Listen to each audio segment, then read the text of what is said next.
Good evening, everyone. This is Trev Retro with Monday Night Mayhem. And joining me tonight is the one, the only. He's multiply adaptable. He has loads of flexible ports. He's our very own sex droid, Z3PO. Hello, sir. Oh, bend over, you hunky bear. Do you know, a guy stopped me in the vape store last week and said, "Who's that gay guy you've got on your stream? He sounds really sexy." I said, "He's not gay." I said, he's not even fucking happy." How are you, Z3PO? I'm very well, thank you, Mr. Trevor. Looking forward to our breakdown of Skeleton Crew today. Oh, I'm looking forward to it. We're going to roast it delicately, lightly, and then we might go in with the blowtorch about 10 minutes before we wrap up talking about Skeleton Crew. Yes, And scorched earth at the end. Yeah, and speaking of flambéed, we've got a very special guest. We have one, the only, the Cookery Help Desk. Hello, Chef Cookery Help Desk. Where's the lamb sauce? Hello. In the cupboard, third shelf. Oh, good. Yes, beside the cranberry. I see it now. Hi, good evening. Hello, how are you? Hello there. Yes, pretty good. A little bit upset. I've tried to sort of like broaden my horizons when it comes to, movies and stuff. So I decided to watch some old Steven Seagal movies. God, they're shit. so bad. He's only good at lard, let's face it. He's not even good at that. True. Well, I don't know. Have you seen the size of him these days? He makes me look slim. He's a very chunky boy. He is, isn't he? There was one I watched called Sniper. He has a rifle, and you know that rest that you put on your shoulder, it butts up against your shoulder as you're firing. Well, that's up beside his ear. Nice. And he's looking down the gun, but beside the sight. And it's awful. Yes, and on that note, he's fashionably late, but he's here. The one, the only, Swappers. Hello, sir. Hey, how we doing? Well, I'm all right. I can't see your avatar. What is it? I'm not sure if anyone can see it. I can see it, but it's a picture of an elderly Luke Skywalker wearing a T-shirt saying "Ban's the Last Jedi." Is he eating porridge? He's eating something like that. Probably crunchy humble secret pie. Yeah. Yeah. Because he said he's coming off of social media in protest at Trump's inauguration, and then 8 hours later posted again on X. Do you know something? My heart's pumping purple piss for that guy. I feel so sorry for him. Oh, And he's such a hypocrite. I used to think the world of Mark Hamill, but when he did Cockknocker in Jay and Silent Bob, that cemented him as an iconic pop culture star. And then he's just turned into this like mega simp. He's like everybody's white knight, but he's not really very good at it, to be fair. And then to top it all off, right, he's got all this money. And then outside a recording studio, somebody snaps him stealing cigarette ends out of an ashtray. Did anybody see those pictures? No. Yes. I haven't. How bad is I'll that? go searching for them then. Yeah, I did also see the ones of him charging 700 quid for an autograph photo. Yeah, that's when I decided that he was a bit of a wrong un. Yeah, not great. I mean, he's actually turned into Jake Skywalker from The Last Jedi. Maybe he's turned into like an evolved form of Cockknocker. Maybe. Or devolved. Well, either or. But I don't know. I would not pay money for that man to put a biro on a bit of paper and scribble his name. Certainly not. He's gone south really ever since the TDS started, hasn't he? A few years back. Well, yeah. Before that, he was kind of all right, but then all his kind of his deep-seated deviancy and political warped behaviour just has all seeped out from him online, and everyone's seen him for what he is. Sadly, he's become like the evil emperor after all, hasn't he? He's become a Sith. Yeah. But the thing is, though, have you noticed all these celebrities? They're great up to a point. and then you bring politics into the mix, and then wheels come firmly crashing off, Yeah. and that's it. They should just be wise enough to know to keep their business and their personal political beliefs out of it completely. Just be completely private about your political beliefs, because there's no way you can, you might have a massive fan base. There's no way you're going to get them on side by halving them down the middle between where, which side you sit on. So just stay quiet on it and just be the online personality that people want you to be. Never Exactly be. right. Do you know something? Right. As the Americans say, he should stay in his lane. Exactly. When you nail your flag to a political mask, you instantly alienate half of your audience. And it's most distasteful. I mean, I'm a bit of a lefty at heart, but even I find Mark Hamill too much. Oh, dear. Anyway, on that bombshell, and speaking of Star Wars and the like, we're going to have a bit of a roast tonight. And I know a couple of you guys have already been down this route, but I thought, considering that Skeleton Crew is doing so well in the ratings, I thought we'd have a bit of a chomp at the bit, because Game Rants made a big thing about this, about Skeleton Crew's ratings setting a new franchise low. Now, according to Nielsen's December 2nd to the 8th figures, based on streaming data, Star Wars Skeleton Crew premiered with the lowest viewership of any Star Wars series in its first week ever. The 2-episode premiere scored less than 382 million minutes watched. That's roughly 20% lower than the ratings for the Acolyte's premiere week, the previous record holder for the lowest viewership of any Star Wars series debut. Star Wars Skeleton Crew also became the first series in the franchise to fail to debut in Disney Plus's top 10 originals. But the question is, right, people, are they just tired? Is it franchise burnout? Are Disney banging stuff out too quick? Or did the Acolyte damage any chances of the Skeleton Crew becoming remotely popular? And I'll pass that over to Swappers first. I think it might be a mixture of all of the above, to be honest with you. Although I think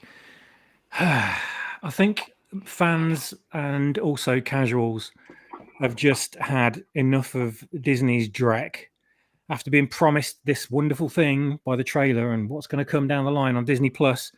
They think they're actually going to get the money's worth out of their subscription, and they tune into something like Ahsoka or the Book of Boba Fett or Mando Season 3 or whatever. And they've all been garbage, Kenobi, you name it. And they're just let down every single time. And I think that one, we'll give it the next series and it'll be good. We'll just wait till the next series and that'll be better. And I think they've just been saying that to themselves too many times. And then Acolyte came along and it just wiped the landscape. And everyone just went, you know what, fuck this, I'm out. And they just went, they abandoned it. And then putting the Skeleton Crew out there afterwards, expecting people to come back after that much crap that's been shoveled towards them, I think was probably just a step too far, and people have just looked at it and gone, that's not enough to get me back, sorry. There's no characters I recognize in it. It just looks like a generic sci-fi show with a Star Wars label on it. I can't be bothered. Maybe I'll catch it sometime down the line. I don't care. It might get more viewership, a year or two's time, when people kind of might not have anything to watch and go back to it. But as far as premiere period goes, when it's actually being broadcast, you can't blame people for not doing it. I don't blame you. And I don't think it's a case of, one fuck up. I think it's the power of many fuck ups. Power of many. Ooh, I'm a space lesbian. Hey, don't knock lesbian space witches. It's really popular on Pornhub. Well, I'll defer to your better judgment in that department there. I was just thinking, though, is it down to Dave Filoni? Is he one of the major reasons that things are going south? Or is it, John Favreau? Or is it DEI? What do we think about that, Z? I think it's Lucasfilm as a whole, to be honest with you. It's what they've got planned out is just to continue and build upon the sequel trilogy without comprehending what made Star Wars great in the first place. And they've been going down this path of it's just a never-ending cycle of diminishing returns with every single thing that they release. I mean, you probably remember that we were right back there when Star Wars was released, and long before they had A New Hope added to it. And it showed us things we'd never seen before, pioneering special effects, model work, strange alien creatures, and space wizards with flicking laser swords. We genuinely believed in a galaxy far, far away where everything could happen. And then we got the prequel trilogy. It was wooden as fuck, but fondly remembered at this point. And I think it's fair to say that all of us, not just here but in chat as well, have invested a significant portion of our lives in Star Wars. You know, not just as fans, but I used to deal in Star Wars toys, and some people collect Star Wars toys. I understand that Brian has got, you know, quite a nice collection of the things. And decades of loving this IP has taken place. And then we got the sequel trilogy, which broke the fandom in half. And instead of bringing Han, Luke, and Leia together, they killed them off one by one and replacing them with that Mary Sue identity thief Ray Palpatine, and completely wasting every other character, especially John Boyega, who's absolutely done the dirty, and I'll die on that hill. We've had a bunch of shitty TV series. I mean, Mandalorian season 1 was okay. We were like, oh, you know, we'll have a bit more of that. And then season 2 came along, and that was okay. And kind of some of us forgave Luke Skinwalker. And then we got the Book of Boba Fett. And the less said about that, the better. I mean, even Tamura Morrison came out and said they didn't understand the character. It was supposed to be talk less, helmet more. And then we got Obi-Wan fucking Kenobi in 2022 with all the lightsaber scenes shot in the dark by someone who operating some sort of shaky cams. It may as well have been Michael J. Fox. And the plot was so bloody dumb. Ewan McGregor had to release the hostage video calling us bigots and racists to cover for their woeful ineptitude. Andor was okay. It's a little bit boring, but I'm still invested in it. But no fuck, I watched it. Then we got season 3 of The Mandalorian, which was just a pile of soy-based simpery, which relied far too much on suddenly dinosaurs to progress the plot. And they fired Gina Carano due to peer pressure, so fuck Disney, and I hope they lose their court case. Don't hold back, see? No, I'm not going to. Then we got Ahsoka, which is about an arthritic middle-aged woman swinging glow sticks, and a war criminal called Sabine Wren, who abandoned her cat and literally brought back space Goebbels because she missed a work colleague she's not seen for 2 decades. And to even have even slightest Scooby-Doo what's going on, you're required to watch 2 animated series worth of fucking homework.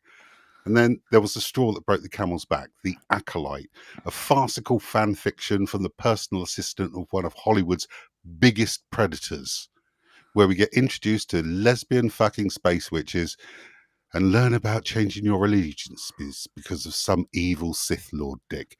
We're at saturation point. We're bombarded with bullshit. Even the most hardened fans are starting to turn around, and they're so tired of Disney Lucasfilm spewing out shit on our screens without any due care of attention. And it actually breaks our hearts to see what we love so much get destroyed in what can only be described as an act of cultural vandalism. So we don't go into these things wanting to hate them. We want to love them. We love fucking Star Wars. We just do not love Disney Star Wars. And they did this to themselves. They had a license to print money and they flushed it down the toilet. Do you know, you make some very good points. And it's almost as if Disney became like a factory process and they were just banging out all this crap repetitively and just branding whatever with Star Wars, you know? Instead of things actually being in context of the universe of Star Wars, I mean, you've got stuff like Skeleton Crew, which is like, it's not even Star Wars light, is it, if you think about it? Well, I think that's a very, very interesting deep dive.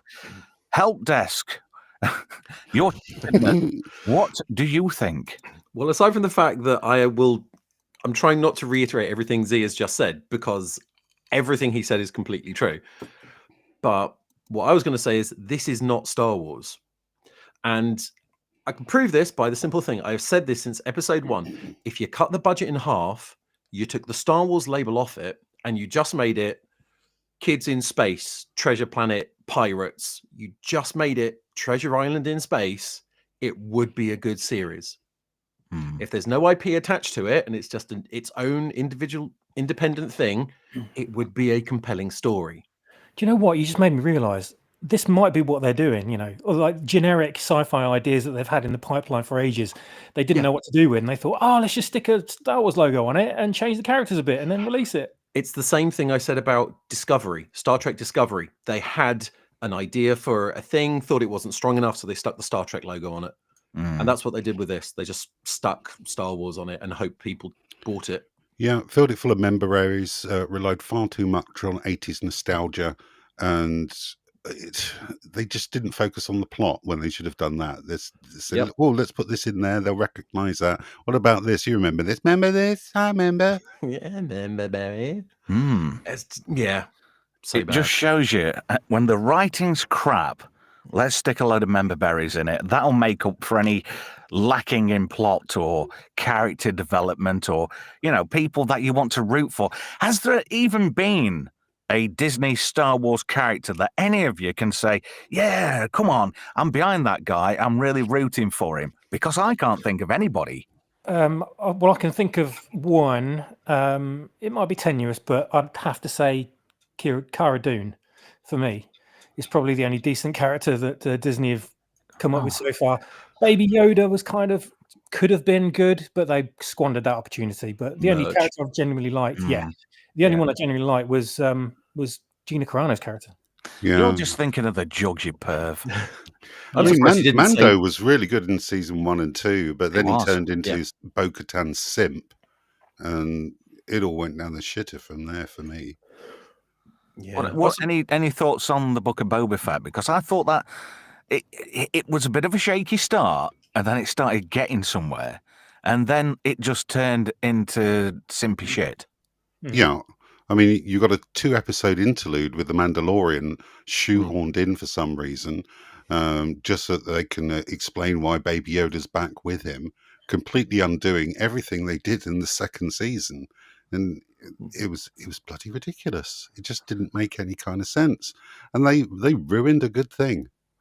The only thing I liked about Mandalorian, was it the end of season 2 where Luke Skywalker comes back into it to, basically nick off with Grogu. Yeah. And I thought that was the only bit that I enjoyed watching. But then it weirds you out that the character is actually over 50 years old. Yeah, I know. I bet any money, if Luke Skywalker was BBC inclined, he'd have been very disappointed. How old are you, kid? I'm 50. Oh, bloody hell, way too old. I just don't fancy talking to you. You're 45 years too old, love. I mean, for fuck's sake, Yoda was a Jedi Master at 100. How much growing is he going to do? I think at this point in time, he's actually around 57 years old. Yeah, probably right. I mean, they might be able to pass it off for the fact that he was maybe traumatized by something in the past, and he's kind of gone within himself, and he can't express himself properly. But they still in 3 seasons didn't have him say one word or do anything other than eat a frog and puke something up. That was it. I kind of got bored towards the end. Didn't he just end up with a button, a yes/no button? Yeah. Yes. No. No, like those dogs on YouTube videos. Yeah. Let's go to Poundland, Space Poundland, and buy him a yes/no button. In the gutted corpse of his former nanny. Oh God. Yeah, that's just weird. A little bit fucked up, I think, in places. I think so. If I did that to my ex-nanny. You had a nanny, blooming egg. I say, you'll be starting to sound like Platoon soon, because he's the ambassador, isn't he? Yes, absolutely. I love him to bits. That voice, honestly. Ooh, he Ferrero's my Rocher, something chronic. Oh, yes, mine and too. I'm not even that way inclined. We love you. You're someone employed for their voice as well. Blimey, what does that say? I know. Ah, dear. It just, people all put up with anything these days. which is unfortunate. Well, you see, ever since like big celebrities like Cheggers passed away, there's been like a gap in the market for people with zero talent like myself to fill in. I miss Cheggers. Actually, I love Cheggers because he made me look hung. I was just going to say, do you fancy yourself on that jungle program that you did? Oh, Naked Jungle? No way, no way. My pith helmet is far too small, I'm afraid. You've got to feel sorry for Maggie Philbin, really. Oh my God! I bet you any money the best compliment he got in the bedroom was, "Is it in yet?" Oh. Unfortunately, there were no gadgets on Tomorrow's World that could help their relationship. No. Unfortunately not. Unless Judith had to physically put him in. Oh my God! Here today, we've found a new device. It's called the Fluffer. If I remember right, wasn't William Woolard on Tomorrow's World at one point? He might have been. That'd have been funny, him narrating Cheggers' Oh my God! bedroom antics. That'd have been quite good, wouldn't it? Anyway, I'm taking us down a dark and deep tangent. And I'm not mentioning Maggie Philbin when I said dark and deep, but Skeleton Crew. Do you think that maybe the Disney marketing department had it in the back of their mind? We've got Jude Law. That'll lure the mums in. So if mum's watching this, right, they'll be bringing the kids, and then we've got an instant audience because you've got some 35-year-old lass who's swooning a bit over Jude Law while her kids are actually grinding their teeth thinking, Mum, this is crap. This is like a bad version of Goonies in space. I don't think that's even what they thought. Really? It's just, no, because I mean, Jude Law, there's plenty of other things Jude Law's been in that's just better. Why, it's one of those weird things. Star Wars is always known as a boy brand. Right. A boy brand that women like. What they've tried to do is put Jude Law in to make women interested in it, but they're not. Jude Law appears in so many other things that they do like already. Why would they go off and watch something they're not interested in to start with? If that makes sense. It does. Yes. Yeah, you make a valid point there. Thing is, what would you think from your own perspectives? What's the only course correction that we can set here? Because it's not like dusting crops, is it? Like dusting crops, boy, no. Yeah. So what would put the Millennium Falcon back on course? I personally think, and might be controversial, they need to Doctor Who it. Say it's going on hiatus for 18 months, leave it on a shelf for 20 years, and then bring it back with very little fanfare and just a cheap one-off and see if it works, and then slowly build it back up. Yeah, maybe a 100-year gap, so that they can consign the sequel trilogy and everything associated with it to legends that people once heard about. Bring back the extended universe, all the stuff that they got rid of before episode 7. There was thousands didn't of stories. Kathleen Kennedy say, "Oh, we've got no material to work with"? Yeah. You literally have an entire library. Yeah. Do you Hundreds of think authors. Kathleen Kennedy purposely burnt her bridges with the extended universe on purpose just to shove the wheelbarrow full of crap that she was going to wheel out? No, because it wouldn't give anyone an option to do anything else then, would it? It's like that old adage, isn't it, about the warriors that sailed to the foreign country to conquer it, and they burnt their boats on the shore, so they'd have no way of getting home again. So they had only one choice, and that was to press onwards, no matter how arduous the task or how shit they were as warriors, basically. So by doing that, by completely disowning anything that's come before, Kathleen said, well, we've got to do what we want to do now because there's nothing else to draw anything from. We've burnt all that. We've got to create a load of crap, and people have got to like it because they haven't got an alternative. Yep. I think this had a lot to do with the Lucasfilm story group, where they didn't want to actually have to keep track of anything that's happened before because they were all new, all fresh. It was better to start with a blank slate and consign everything into, oh shit, that happened some other time, and just start again with their Disney Lucasfilm. Yeah. There's some very good points made there. And I think Kathleen Kennedy is just suffering from a major dose of hubris, even though she knows she's dropped the ball massively in relation to Star Wars, the franchise itself, the fans in general. She's just doubling down and trebling down as well on things. Mm-hmm. Why would you have somebody like that? Yes, it's all right having a strong female lead running a franchise, but she's proven, and she's got a good track record of this now, she's proven that she can't handle Star Wars.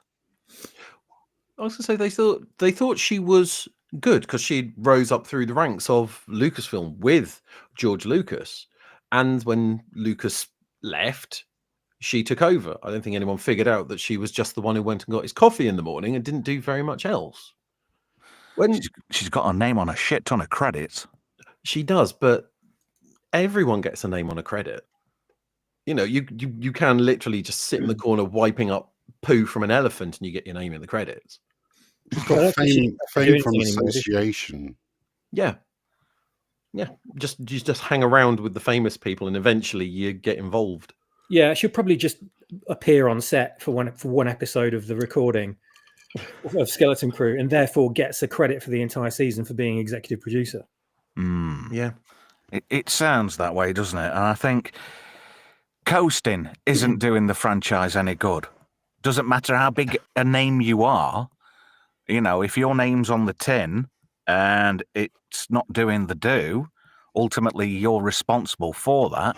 Yeah. And Kathleen Kennedy doesn't seem to be the kind of person who'd actually take responsibility for the massive clusterfuck that has become Star Wars. Do you think it's actually part of Disney as a whole? Because if you have a look at Star Wars, they tend to play it safe, not take any risks. They're doing exactly the same thing with Marvel. So everything has been a mediocre, middle of the road, let's not offend anybody plot line, which obviously got nowhere, especially with things like Secret Wars. And the same with their Disney animation is they're really not pulling in the money like they used to. I mean, I think the only big one they've had quite recently was Moana 2, which was hacked to death from a TV series to make a movie. So I think it's just the mindset of Disney just to make mediocre talent that will blandly appeal to almost everybody. A bit like James Cameron's Avatar series. Oh, God. Oh, I'm so looking forward to the third part of that coming out. Yeah. I've seen the first one. I can remember very little about it. I refuse to see the second one. The third one does not interest me in the slightest. There's 5 altogether, isn't there, supposed to my be? God. Apparently so. I wish I had not seen the second one because I just thought it was utter shit. It was terrible. So you're saying that I shouldn't bother then? No, Right. but to be fair, Avatar suffers from the problem that it looks very pretty. There's a lot of money spent on making things look pretty and quite realistic, and that's pretty much it. yeah, but it looks that good. It looks fake. Hmm. And I've noticed a lot of that with CGI in modern shows. It looks that good. It looks too good. It's like, it's got almost gone back to like the plasticky looking ships in Babylon 5, almost. Yeah, but a lot of it has though, isn't it? I did love those ships though. They did look good. All That done on weird, them. janky feeling like watching the Hobbit trilogy in 60 frames a second, which really freaked my head out. Yeah. All done on Amiga 2000 computers using Lightwave. Babylon 5. Yeah. And I watched a thing earlier where some guy gets the same technology used in films and recreates CGI scenes, although his look really fucking janky. But it's better than anything I can do, because anything I did, like in that respect, it'd be like something done on a ZX81 compared to this guy. But his was bad. Mine would have been even worse. Speaking of effects though, and janky effects, I think that's the only thing that Disney Wars has got going for it, isn't it? Is Industrial Light and Magic. The way everything looks, you can't really fault it. But everything else is absolute garbage. So if you can't get the writing right, the effects don't really matter. You might as well have like kids' drawings on bits of paper, like bobbing them across the screen instead of going to the trouble of animating them on, for millions of dollars. If memory serves, Industrial Light and Magic was created with Star Wars Episode 4 because they couldn't find anyone to do the special effects, Yeah, and 10% of the entire movie's budget was spent on creating the original motion control cameras and That's it. ILM in general. Well, they had those in the original Star Wars. John Dykstra came up with the motion control technique, didn't he, for the Death Star runs? And the whole idea was that rather than having the ships move through space, you plotted out their course and you just move the camera around them, just entirely in sort of like a blue screen area, and then you just cut the background in, and it worked. And it worked really, really well, because then you could just do the same camera movements with 7 or 8 different ships, and it would make all the perspective, the parallax, everything be absolutely perfect. Well, it paid off for everybody in the long run, because you've got your TV shows like Next Gen who benefited from all that technology. In fact, to a point, a lot of the Star Trek movies, obviously not the first one, because that was Douglas Trumbull, and I thought he did a spectacular job with the technology that they'd got at the time. But you've got Wrath of Khan. That was all ILM. Star Trek 3, that was all ILM. Up to a point, Star Trek 4. What the fuck? If ILM say they're busy, Shatner, I don't care how good you are, you wait for ILM. Yeah. With Star Trek The Next Generation, ILM are actually in all of the credits, but they actually only worked on Encounter at Farpoint. Ooh. It's, weird. I don't know if they came back for some of the later seasons, but definitely season 1, they only did Encounter at Farpoint. All right. Really? I know. So would that be the original title sequence as well? Potentially, it could be. Yeah. Ooh. With the flybys. Yeah, I think so. Yeah, that would be ILM. Yeah. Which is cool. It is. It's very cool. It's a shame that ILM couldn't fix Jude Law's Widow's Peak, though, isn't it? He's going a bit thin on top, isn't he, old lad?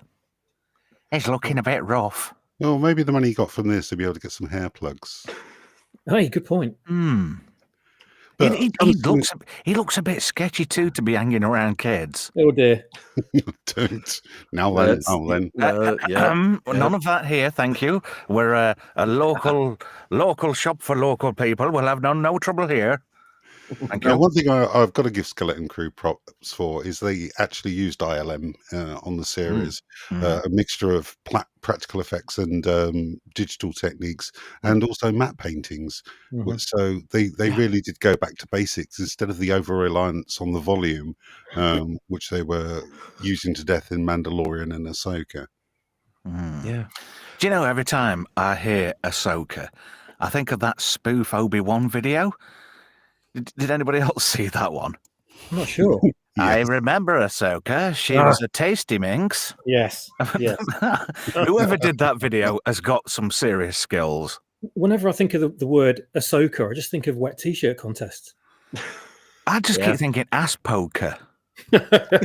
Maybe that's just me. I don't know. Could be Rosario Dawson. Yeah. I think, do you know, she looks damn freaky in that get-up. I don't know, it's the orange on white teeth or what, but I'm thinking, is she Tango Man's ex-wife or something? You just imagine him coming round back of a fucking post box going, "Oh, Geordie, let's get a rewind." Do you remember that advert for Tango? Oh, God, yeah. Ahsoka running up behind Luke Skywalker and just going, "Oranges!" Giving him a slap. I think that started the happy slapping trend, didn't it? Oh, no. Happy slappers had been a thing for a little while. I think they just used the tango thing as a bit of a marketing ploy. It's like, we're going to get some free advertising out of this. Let's just slappers' names on this. No pun intended. I remember one of the Tango adverts because they released Tango in bottles, and then they released adverts saying, "This is not real Tango. If you see any about, call this number." And they had a number on the screen. Yeah. The funny thing was, if you called that number, the guy on the other end doesn't, "Oh, Tony, someone's called up our number." And you gave them your address, and they sent you vouchers for 3 bottles of Tango. I really like. You remember the one where they used the Felix tune, and that fat bloke was like walking along, and he got a big crowd behind him by the time he'd done, and he got the boxing gloves on, and he was like offering somebody out. you remember that one? Yeah, come on, we'll take you all on. Walking Yeah. across the cliff tops and Yeah. sort of like just surrounded by everybody. Yeah, what was that advert for? Was that I think that was that for Pond Legal? the Was black something currant ridiculous? one. The Blackcurrant Tango. Yeah. Oh God, yeah. Do you know Classic something? advertising.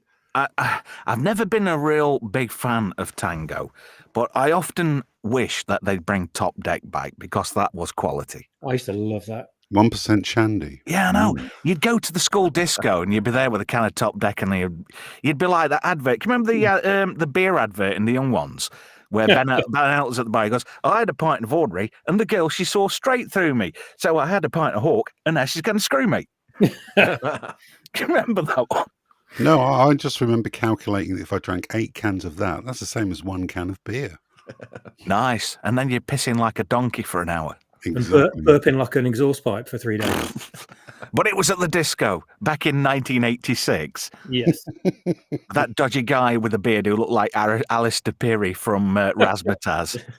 Oh my God.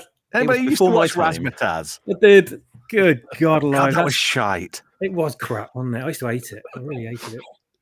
Anything We were so that- limited to what we had, what the choice we had, though. So it was like, oh, might as well sit here and watch it and pick my nose while we'll wait for something else to come on. But he looked sketchy to me. Oh, he did. He did. You- You you go back and wouldn't- watch the videos on YouTube now. It's a bit Dave Lee Travis like. Yeah. I don't think he was a danger to kids, though. No, what? Maybe to single dads, if you know what I mean.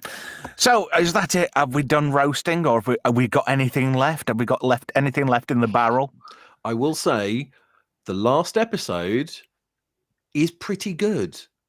If you watch it, and they got the fighters and the pilot, it's ship porn basically. The ships look amazing, and the fighting is pretty good. It's just let down by the fact that it's got sort of like 6.5 episodes of crap before it. They could seriously, yeah, and you could then- do a cut. The entire series could be done entirely in 90 minutes.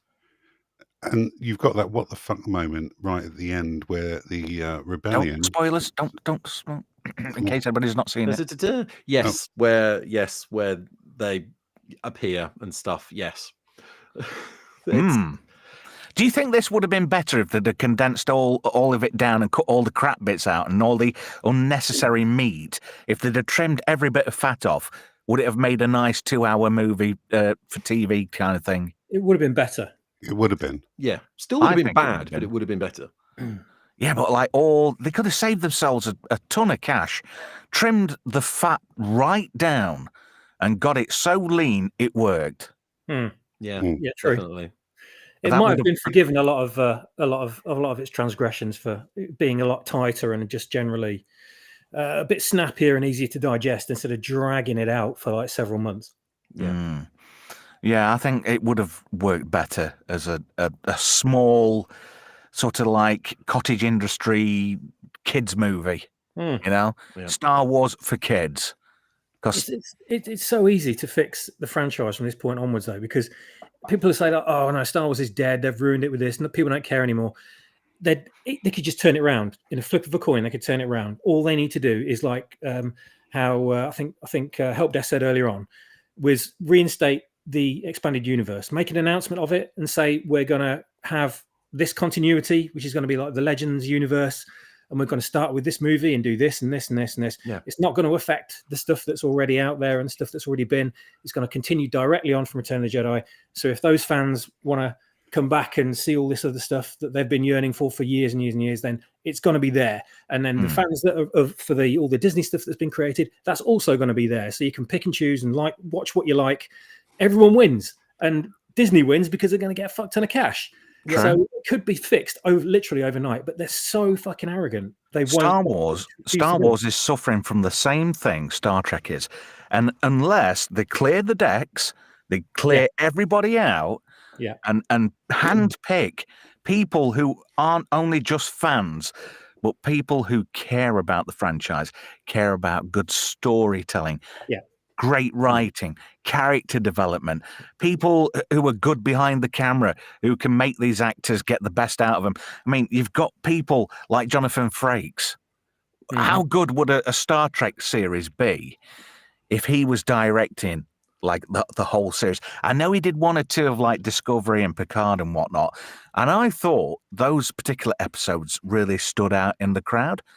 But I think, personally, for me, with Star Wars, Star Trek, and most of the franchises that have been fucked left, right, and centre by knob ends who are just there for their own gratification and just to make themselves look and feel good and trendy, they need to oust everybody out of every single franchise who's just there. You know, people who are just like they're like a fucking plank in the corner. They might as well not be there.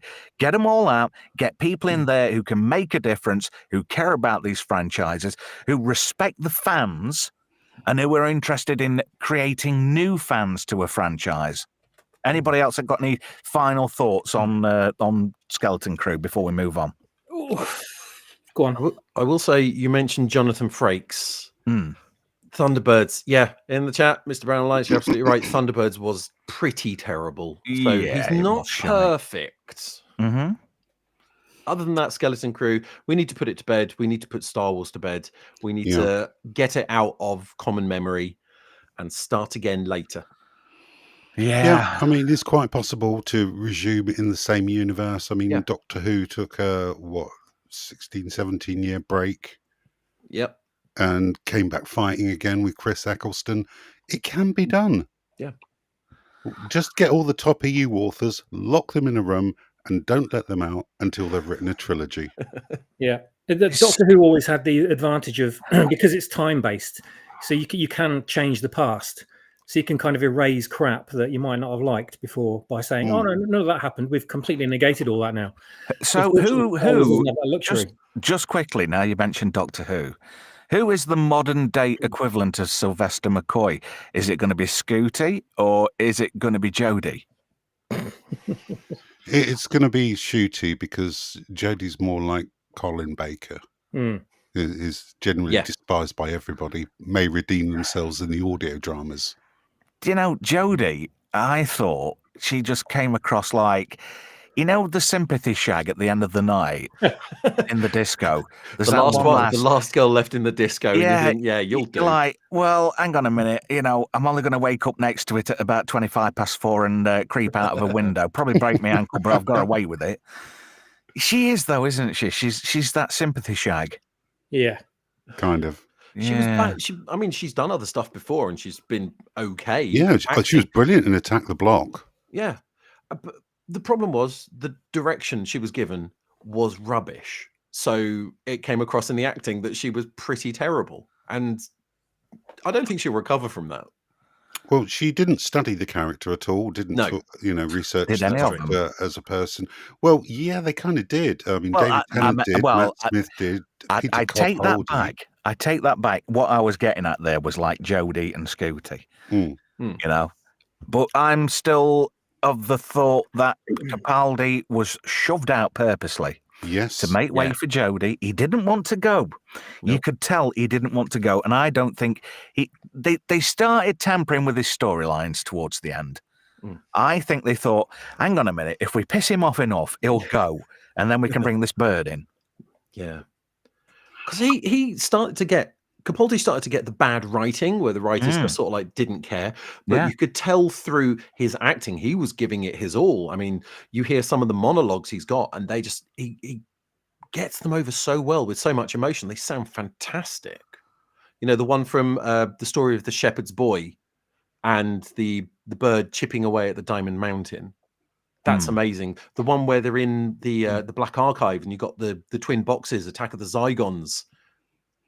Oh yes, you feel the emotion through all of that. That's a brilliant two-parter, I think. It is, and it's and you can almost feel the pain he feels from everyone dying on Gallifrey, and it's fantastic. But the writers totally screwed him over. It's a bugger, isn't it, when by committee they've secretly got together and said, right, how do we get rid of this guy? Yeah. What can we do to piss him off so much that he goes of his own free will, and then we can bring this chick in? Is she blonde? It's not like anybody at the BBC or Doctor Who are even going to make a pass at her. because she's got the wrong plumbing. And Flab makes a very good point there about Billy Potts. I think she was the most underserved assistant out of any Doctor Who ever. Yeah. So I thought, she didn't push the lesbian thing too far. She literally said she was a lesbian every other episode. It was her entire character arc. And then she ended up shagging a puddle or something, wasn't it? Oh my god! Well, she caused a downpour there. Let's face it. That's why she was so wet and moist. No, but I think that was the writers. It wasn't her. You could tell from an actor's perspective, she was cringing a little bit, and she died a tiny bit inside every time she had to say that shit. Better or worse than Millie Gibson? Well, I would say Bill Potts was a better character than Ruby. Yeah, definitely. In hindsight, I'm just noticing now that they woke her name, didn't they? Just like Michael Burnham, they gave her a bloke's name. God, don't mention black female space Jesus, because I don't want to go there. You know, I'm still trying to get rid of all that shit out of my mind. It's not going. Well, that was a nice little roast of Star Wars, and I think those little tangents we went off on were very nice. I quite enjoyed them, lads. We need a tangent counter, I think. Well, every single week we end up just deviating so far off the path. We need to keep count on them. True. Anyway, a lot of people are saying, "Where's Brian?" Brian is in the chat, and he opted to take a seat on the bench to let Swappers have a go this week. Oh, bless. So good on you, Brian. Thank you for that. Brian. And because we've sort of got Swappers off the bench and onto the A team, we decided that we were going to talk about some hidden gems, midget gems, which you can't even say anymore because that's offensive. So we were thinking about movies. Hey, look at this. You mentioned this one, Swappers, Star Chaser, The Legend of Orin from 1985. This is your first hidden gem. So fire away, young man. I saw this when I was 14 for my birthday. In May of that year, 1986 or something? And 85 when it came out. Yeah. Took two best mates along. Mum and Dad took me to see it. First 3D film I'd ever seen, and didn't read any reviews of it or anything like that. I just saw the trailer, and I thought, yeah, I'm sold. It was handled by the same animation team that did Masters of the Universe. They did a few other things as well, but there were character designs and things like that in it that looked very, very familiar to anyone that's seen the He-Man cartoon. There was a lot of rotoscoping in it, wasn't there? The rotoscoping was pretty heavy, and it's beautiful because I love those old the Ralph Bakshi Lord of the Rings animation, and it kind of it did evoke that in a lot of ways. It's a very, very simple story, and it does rip off Star Wars an awful lot. And it was criticized heavily for being very derivative at the time. But for a bunch of kids in their early teens, it was just perfect to watch. And I can still look back at it fondly now and still watch it again and enjoy it. I saw it a couple of years ago. I think it was on YouTube anyway. I just sat and watched it, and I still enjoyed it for what it was. And you can kind of criticize it and say it needed a bit more of this and a bit more of that, whatever. But it's a rollicking good romp and a really good ride all the way through from beginning to end. The character designs are great. The voice acting is awesome. The musical score is great. The production design of all the characters and the starships and everything like that's awesome. The animation's beautiful. The animation effects are beautiful. And I can't really fault it, for what it is. It's just a beautiful piece of nostalgic 80s entertainment. And not many people know about this film, even, from that era that were around watching stuff. I can still say to people my own age now, do you remember Star Chaser Legend of Orin? Never heard of it. What are you talking about? So, I can kind of introduce it to them for the first time. But I'll watch this every couple of years and I'll never get tired of it. It was really great. And watching it in 3D was bloody excellent as well, because you really saw how they put a lot of thought into the depth of field. And the way they had certain effects coming out of the screen at you. If you watch it in 2D now, you can go, oh, I bet they did that for the 3D, etc. It worked so brilliantly. And all three of us loved the whole thing from beginning to end. We couldn't wait to get it on video. It's available on the high seas. A lot of people in the chat saying they've never seen it. It is available on the high seas. Yes, indeed. I'm just looking on YouTube now to see if it's there. I think it is. There is a thing about it on there, but this was originally produced in stereoscopic 3D. Now, there were a lot of films at that time, like Jaws 3D, and there was a bit of a revival, wasn't there, in 3D stuff, and even films on ITV old westerns being shown in 3D. So it was where you had to watch it with the original blue and red glasses. Now, the posters at the time claimed it was the first animated feature made using this process, but what they didn't realise was there was an Australian film called Abracadabra. It's hard to pronounce, but it's not abracadabra, but it's abracadabra. That was released 2 years before that in 1983. So they came out with this bold claim, oh yeah, we're the first. And then somebody went, nah, you're not, you dringos. We did it before you, you bastards. But I thought there was some great, but like you said, great voice acting in there. You've got Carmen Argenziano. Now, people might not recognize that name, but he was the voice of Dag Debrimi. He was like the Han Solo character, wasn't he, Swappers? I loved him. I love that character. You could totally see it was a Han Solo ripoff, but he's kind of like an amalgamation of characters. But yeah, he was very much like Han Solo. Cigar chomping, and he'd got a robot hooker, what he'd reprogrammed. Oh, she was what a beautiful design character she was. She got a sweet ass, I tell you that much. Yeah, for a piece of metal, I tell you would. Z would get extremely excited. If I'm getting excited right now. I'd give her a rusty box. I loved how she went from this kind of hard-nosed, bitchy, girl bossy type dominatrix sort of character. And she got reprogrammed and she went all sort of lovey-dovey. I thought it was brilliant. She went from bitch to babe in the swipe of a smart card. But it would never pass today, would it? You'd never get away with that today. You know Carmen Argenziano, right? The guy who did the voice of Dag. Oh, yeah. He was in Stargate SG-1 as Jacob Carter, Sam Carter's dad, who became a member of the Tok'ra. No way, I didn't know that. And he was also Bruce Maddox, not Bruce Maddox, Mr. Maddox in Knight Rider 2000. Wow. I haven't seen that, but I'll take your word for it. Yeah, he was like the new head of the Foundation in the movie, and it was the voice of Kif, the Night Industries 5000, wasn't it? I think. Kift, was it? The red car. Yeah, he was the original voice of the microprocessor. And another connection to another sci-fi series, Lord Zygon. You remember who was like the Darth Vader character who turned out to be an actual robot at the end, but he was one of the first robots ever. Was a guy voiced by a guy called Anthony DeLongis. Anybody recognize that name? No. From Star Trek Voyager. Do you remember the Kazon? Yes. He was first Maj Colour. No way. Was he really? Yeah. He's also a stuntman as well, on and off as well. Blimey. Bizarrely. I thought he was great as Maj Colour. He appeared in Babylon 5. He did as Harry Henry. I can't remember. It was Harry or Henry, I remember. Very, very distant in the back of my mind. But I do remember him being in B5.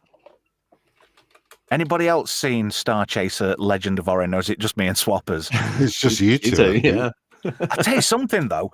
The soundtrack blew me away. The first time I watched that, my brother Dean got it from the video shop.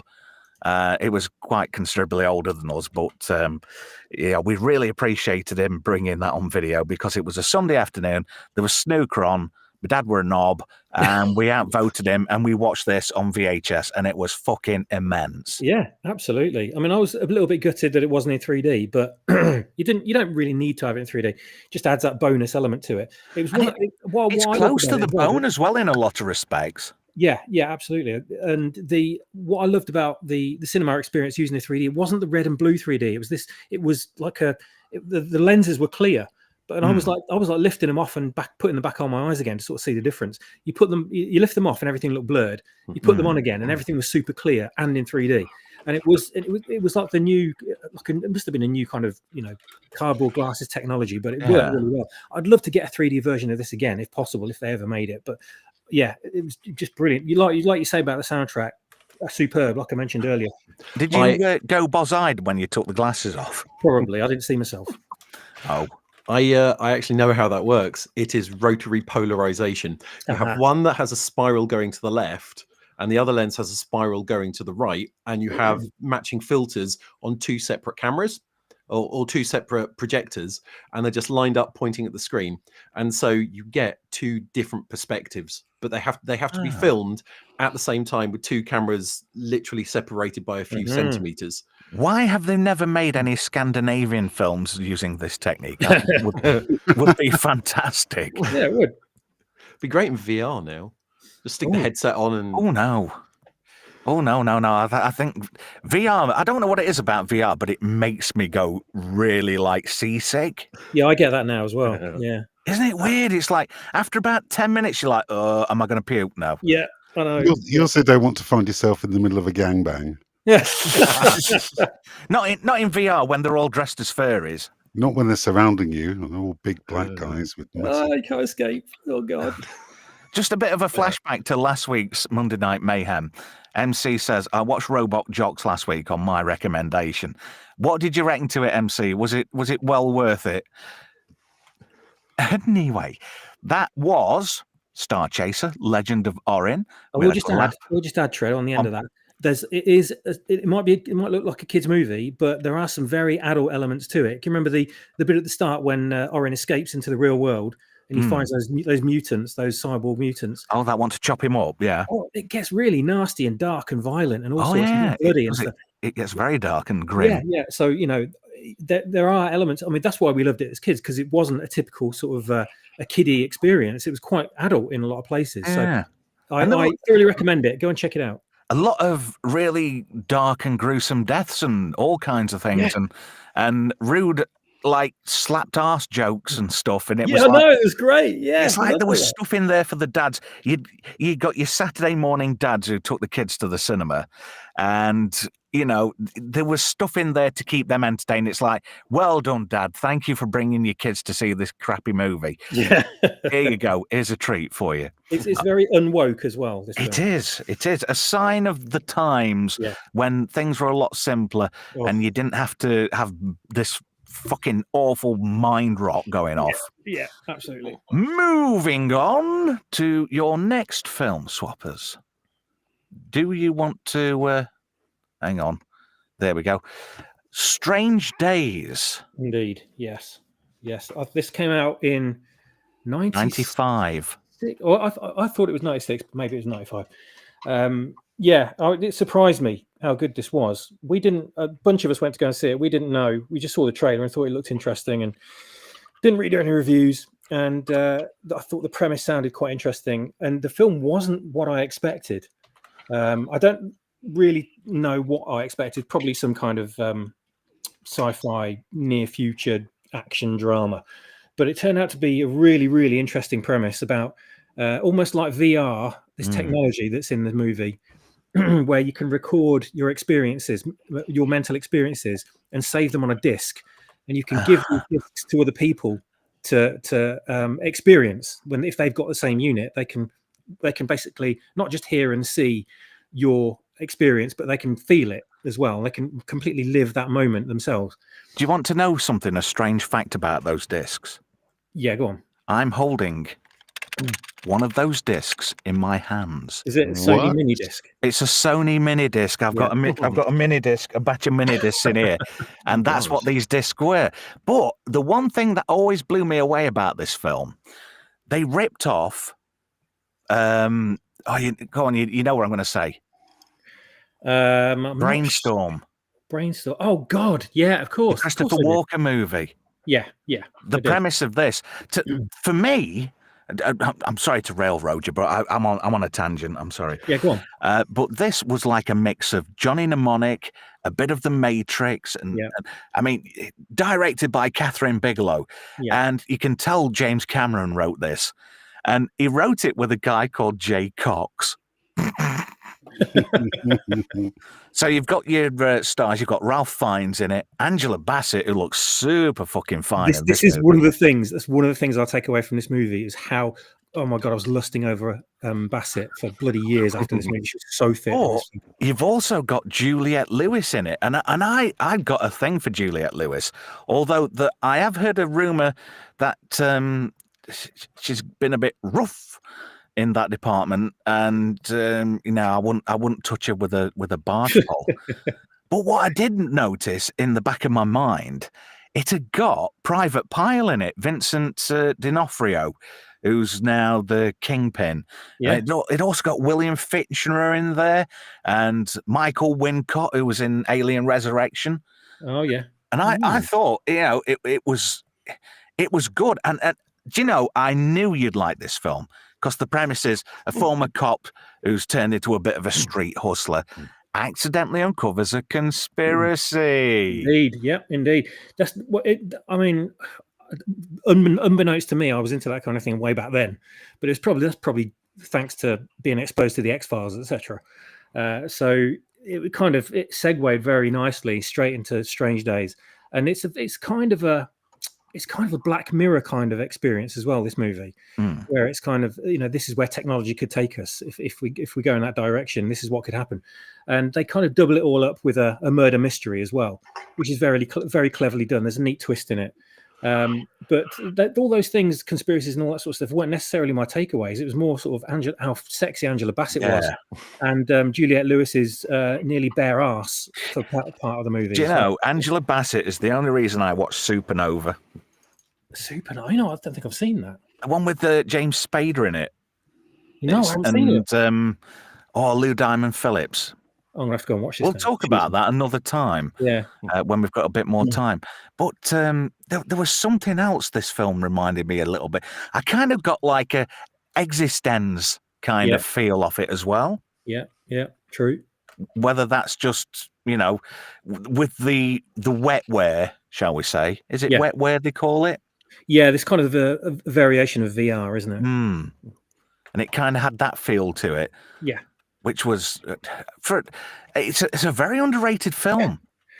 It really is. I'll tell you what, I still to this day can't fault it, and I don't understand why it wasn't a lot bigger than it was. It came out at the same time, I think, very, very near to Trainspotting, and me and my mates were going to the cinema every week to see something. There was, we were spoilt for movies back then in the 90s, and I think there was Toy Story, Trainspotting, and this were my big three of that period. And when I saw this, I just thought, this is incredible. Everyone's going to love it. And it kind of petered out, and no one really kind of cottoned onto it, which is why I suggested it for this slot, because I walked out of the film absolutely blown away by it. I absolutely loved every minute of this movie, in every respect: special effects, soundtrack, acting, writing, you name it. And ridiculously, I don't own it. I should really buy the Blu-ray of this because I'm sure there's loads of great extras on it. But I bet looking back at it now as well, because we're looking back at the 90s and technology is nowhere near what it is now.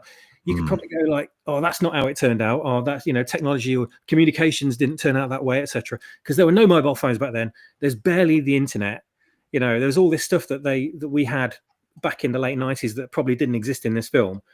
But the one thing that that amazed me after I'd finished watching it, that I always posed to other people that had seen it, was what would happen if you and your girlfriend are and you're both recording the experience, and then afterwards you go for a round two, but you swap over the things on your head, and you both play your own discs to each other, and then you end up. Oh no, that'd be a bit weird, wouldn't it? If you screw yourself. Wouldn't you have an inverted vinegar stroke if you're a bloke? It's a good. You know what? This could create all kinds of. All kinds of theories and philosophies. You'd probably spunk out your nose. That just means you're full. Oh, well, yeah, there is that. Or you get the gush, one of the two. I'm surprised I'm not leaking everywhere. It's been quite a while. Oh no! Oh dear. Well, I'd say something, swappers. They are fantastic picks. Thank you very much. I like them. Very, very good. Our next batch, and these are quite good choices, and I like this. Z, you picked this one first. Dark Angel from 1990. Dark Angel, yeah. Also known as I Come in Peace in the USA. Or I Come in Your Mum in Finland. Exactly right.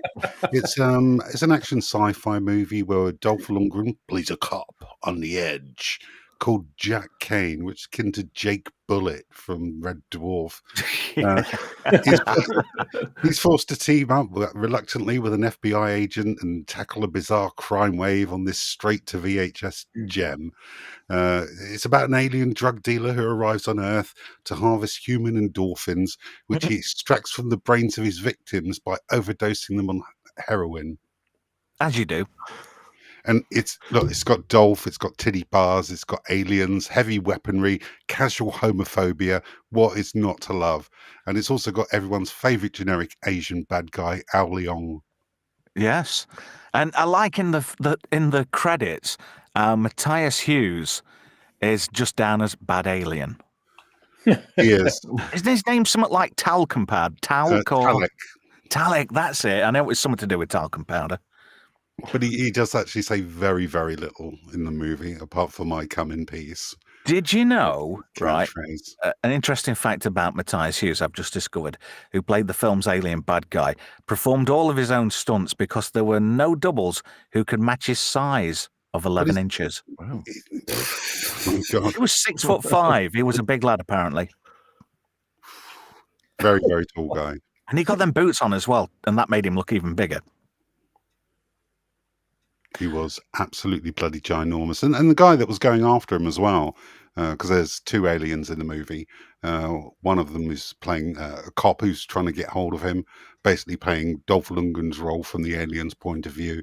He's also quite a big jungus and wouldn't want to get in his way. And I love their weapons as well, 4 different settings of Mayhem. Ah, yeah, I remember that now. And you just like switch them on and they just destroy everything in front of you. Wasn't there a thing, I'm sure I read it in Starlog or something, that while they were filming it, Dolph Lundgren did a roundhouse kick and actually laid somebody out for several hours? I did not know that. Can you imagine that? You've knocked him out, Dolph. If he dies, he dies.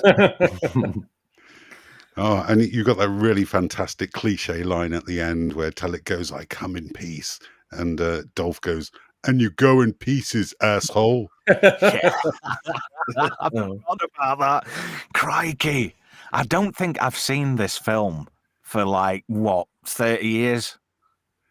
Yeah, it's been a favourite of mine since I first watched it. I didn't see it at the cinema. I don't think it even got to the cinema in the UK. It's one of those things that a mate had on VHS. We went back to his place, got absolutely drunk, and instead of sucking each other's cocks, we decided to watch this instead. As you do on a Friday night after playing pool and darts. Blimey, I normally played Nintendo back then. I didn't think about having somebody's sausage in my mouth. Sausage, added sausage. What's it doing? What's it thinking? But that's a great film. And it's one of those, yes, it went straight to VHS. And what lets it down is the fact that people see Dolph Lundgren and they think, hang on a minute, we'll give this one a wide berth. But it's actually a real gem. It was one of those in the video shop. It was, 2 Mega Drive games and a movie, and that was it. This was, the movie that you'd put up with for renting Road Rash 2 again. Yeah, Back in the day. And the alien's got a great weapon, which is sort of a lethal CD, which he hurtles around rooms and towards people's throats. It's absolutely hilarious. If you haven't watched this before, just download it. Just pirate it now. Watch it. Nobody's going to care. Flav says CDs used as weapons. Yes, that's correct. But it was a good effect. I liked it. Yeah. And yes, his weapon was impressive. It was a mighty weapon. He was a big lad, and his weapon was equally as large. Anybody else see this movie apart from me and Z? I have seen it. I can't really remember too much about it, but I think I'll get this film mixed up with a Rutger Hauer movie that was very similar. No, it's. Are you thinking of Split Second? Maybe I am. Was that film? I remember Rutger Hauer running around some sewers. Yeah, it's Split Second. Yeah, that was it. Was it? Yeah. I keep getting those two mixed up. Do you know, I can never remember his name in that movie, but I always remember the guy who was his rookie partner was Dick Durkin. And he was a Scottish guy who was in a lot of adverts at the time. And then he turns up in this Rutger Hauer movie, and he's just We mentioned it, didn't we? Was it last week? Where we mentioned Split Second and we're on about Kim Cattrall. Oh, it was when we were talking about Porky's. And we brought up the topic of Split Second. Yeah, I remember now. I'm looking at the screenshots online now. Yeah, it is Split Second. And there's an alien running around and he's got to kill it. And it looks, the mood of it looks very similar to this film. Obviously, it's not this film, but I remember the Punisher movie from the era as well. He looks very similar to when he was in that. So they must have been very close together when they filmed them. Is that the one where Thomas Jane plays Frank Castle? No. Dolph Lundgren did. Oh, it's that one. Yeah. I actually thought Thomas Jane did a good job as the Punisher. I missed that one completely. I didn't see that. You know? Yeah, it was all right. I thought he did a really fucking bang up job on that. I'll have to go back and watch it. But from the images I saw from that film, I thought Thomas Jane looked too much like a nice guy and not sort of nasty enough. But maybe I'm wrong on that. I'll have to go back and see it. But yeah, I need to watch this film again because it's been too long. I do remember seeing it. I just don't remember anything about it. Chef Help Desk, have you seen this film by any chance? I have not. Dolph Lundgren was one of those, people. I watched a couple of his movies and they didn't interest me. So something like this would have just passed me by. But it looks interesting, so I'll find it. I'll give it a watch. If you thought this film was bad, wait till you see what Z's next film is, and I'll let him do the talking instead of me railroading everybody. But here we go, Extra from 1982. Okay, right now, I don't know whether this could technically be classed as a video nasty. But the basic summary of this movie is an alien creature impregnates a woman who gives birth to a man who was abducted by aliens 3 years ago. And the man tries to reconnect with his wife and son and make alterations to them. Oh my God. For a sinister purpose. The birthing scene in this monster of a film will have you reaching for the brown paper bag. I shit you not. What? It's on YouTube, I believe. Oh dear God.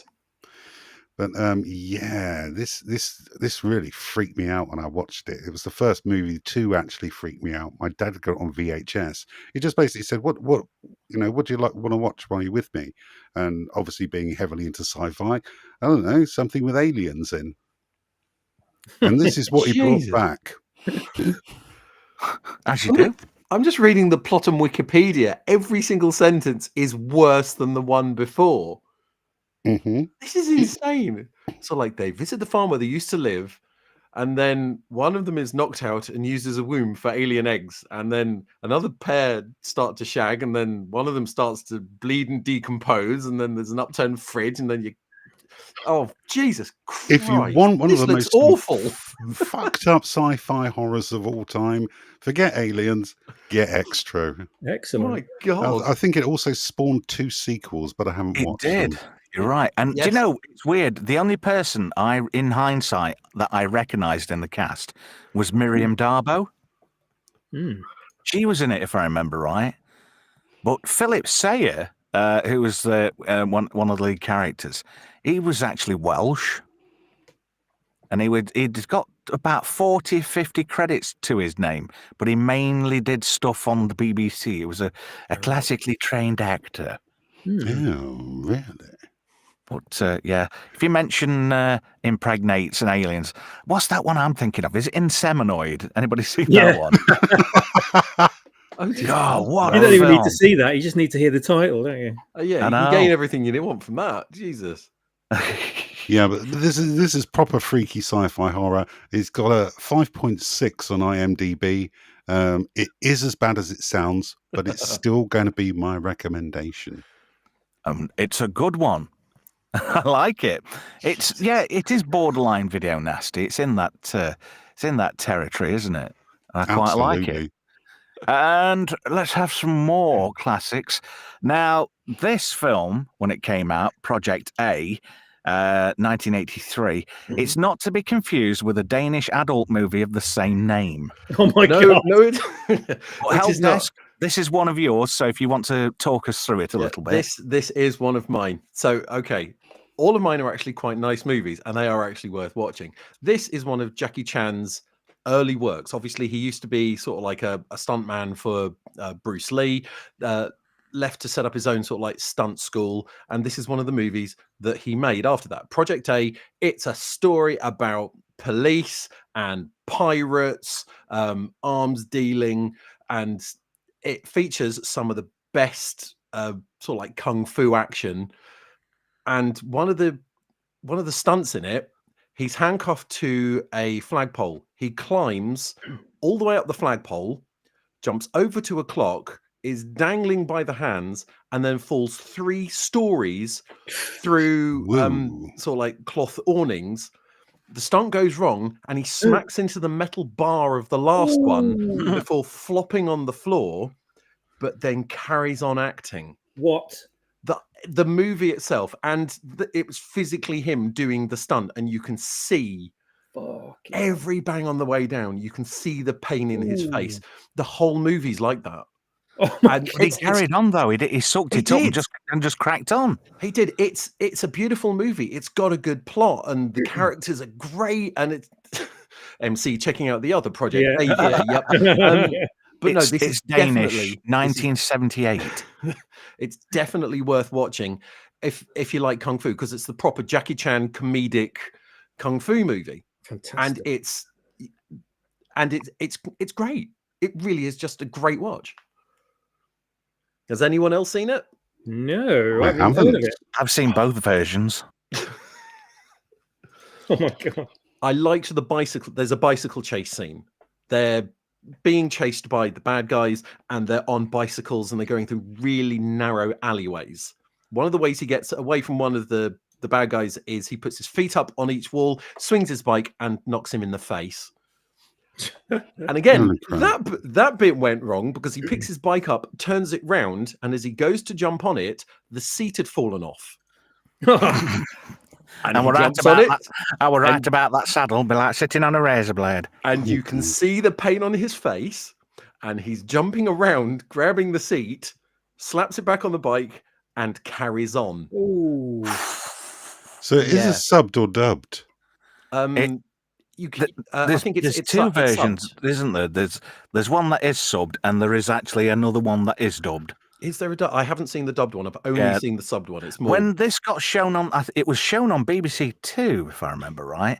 It's either this or Police Story. I'm thinking of. Police Story was the one that I might have gone for, but Project A just picked it for me. Yeah, it's either this or Police Story. When it was shown, it wasn't Alex Cox's movie Drone, but it did have like some other guy was trying to do a similar thing. I can't remember who it was. And they showed one of these movies, and I'm sure it was dubbed.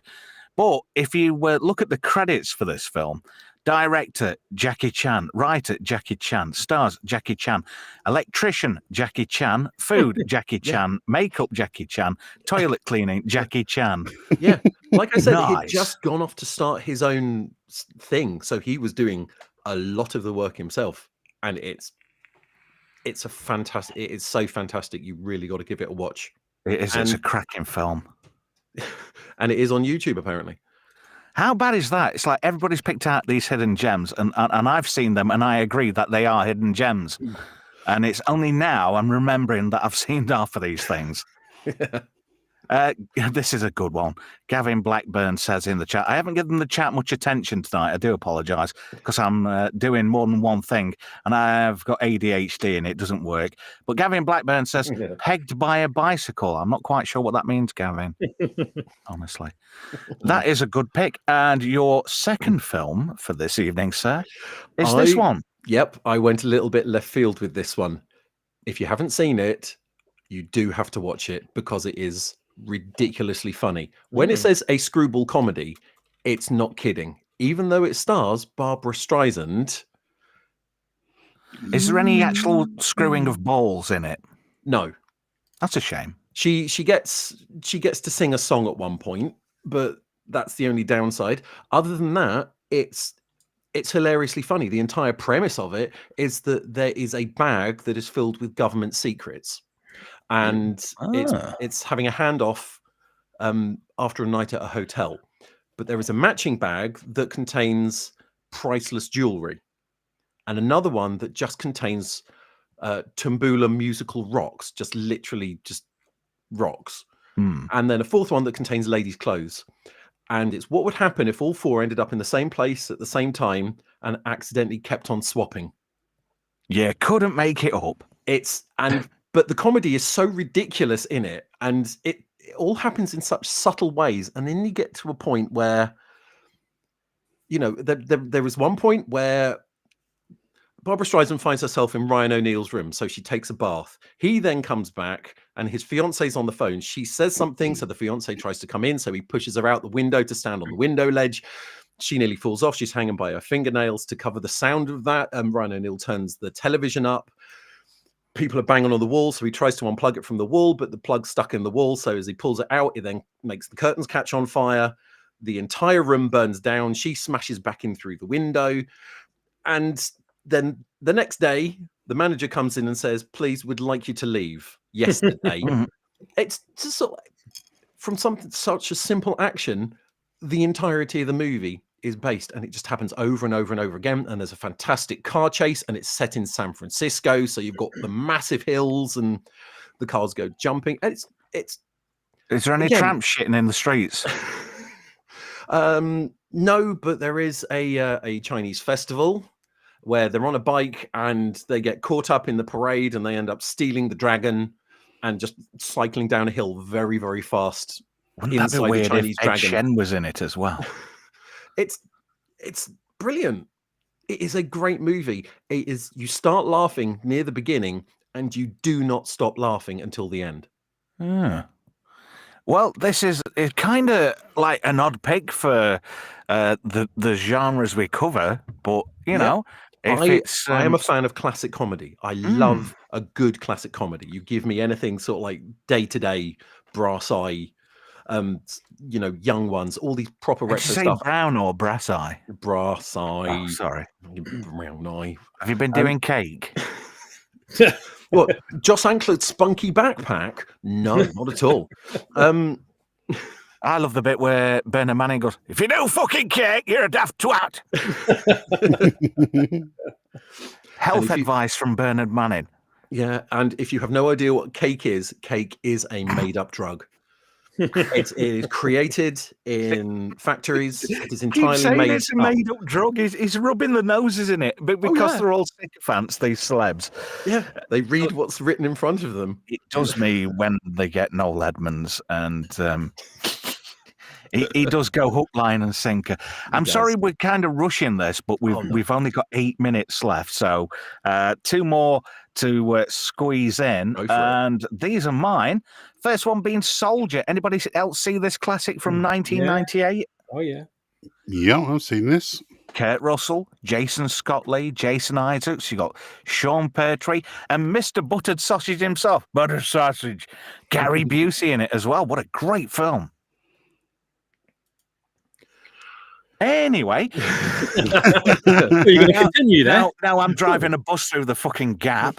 It's basically a bunch of they're not genetically enhanced, but they're batch-grown soldiers trained from birth, and they later become obsolete and dumped on a waste planet, where Kurt Russell's character Todd ends up sort of becoming acclimatized to being in a society.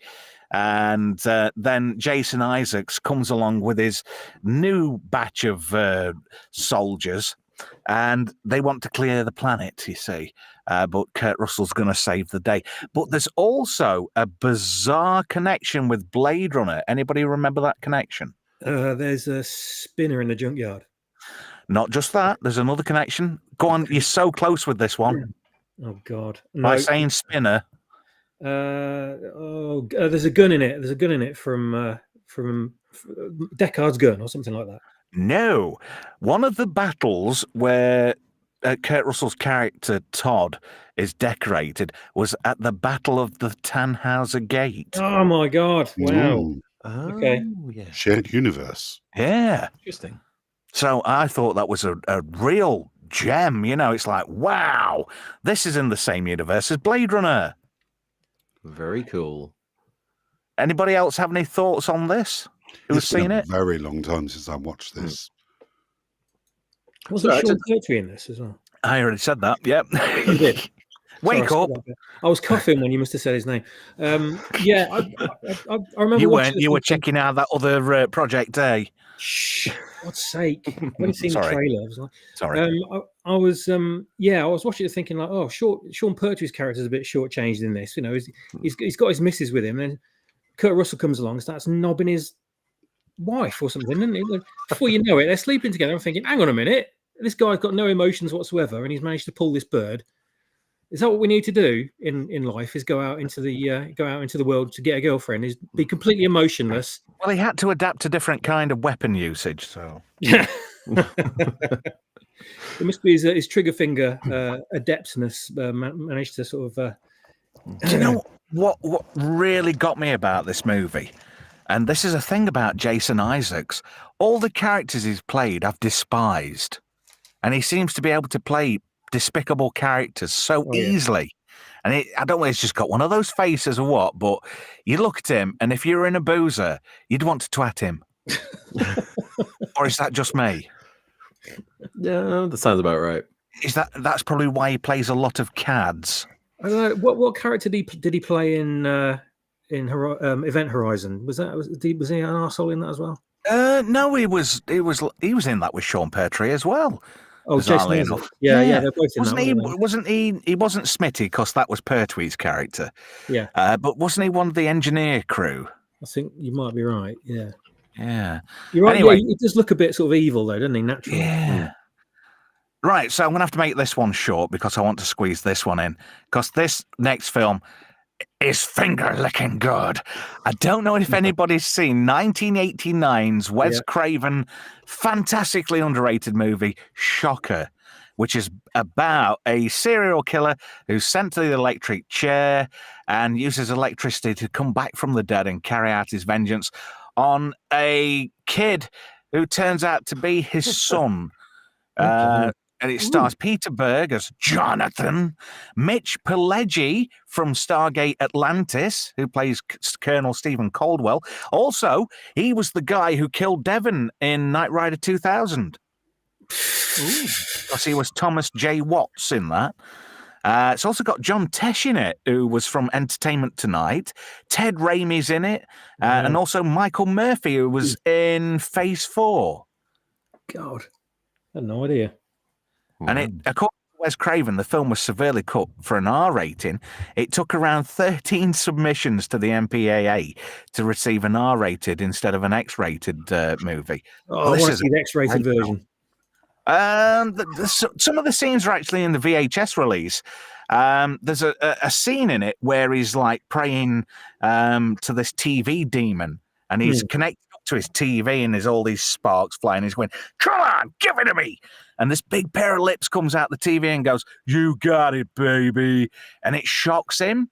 And then these prison guards with this priest turn up, and they think, "Oh no, he's fried himself." So this vicar goes and he goes, God damn this blasphemy. And this TV's blowing up.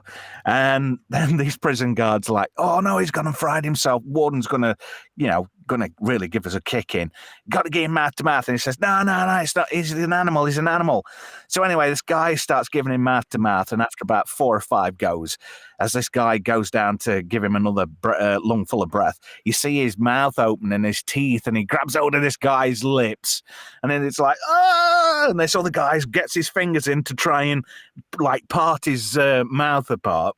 And then he bites this guy's fingers off, and he's like, finger licking good. There's like loads of classic one-liners in it. But we've got 2 minutes left. Anybody seen this apart from me? Yeah, I have seen it, but I can't remember much about it, although you did bring back some memories just then. But this is Assistant Director Skinner, isn't it? It is. Yeah. You're right. They're Walter Skinner. In fact, Mitch Pileggi has been in a load of things, and I always think he's a good character actor.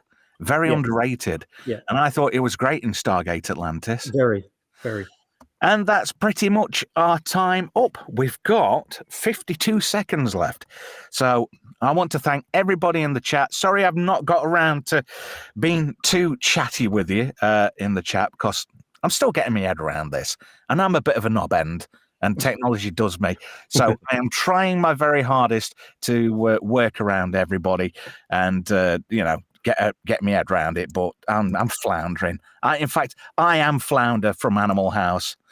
But I want to thank everybody on the panel tonight. Swap Shop, thank you as always, sir. Oh, you're very welcome. This has been a good couple of hours having a good old chat about old movies. Really enjoyed it. Maybe back next week if there's room. Well, we will see what happens. Cookery Help Desk, thank you, sir. You've got 8 seconds.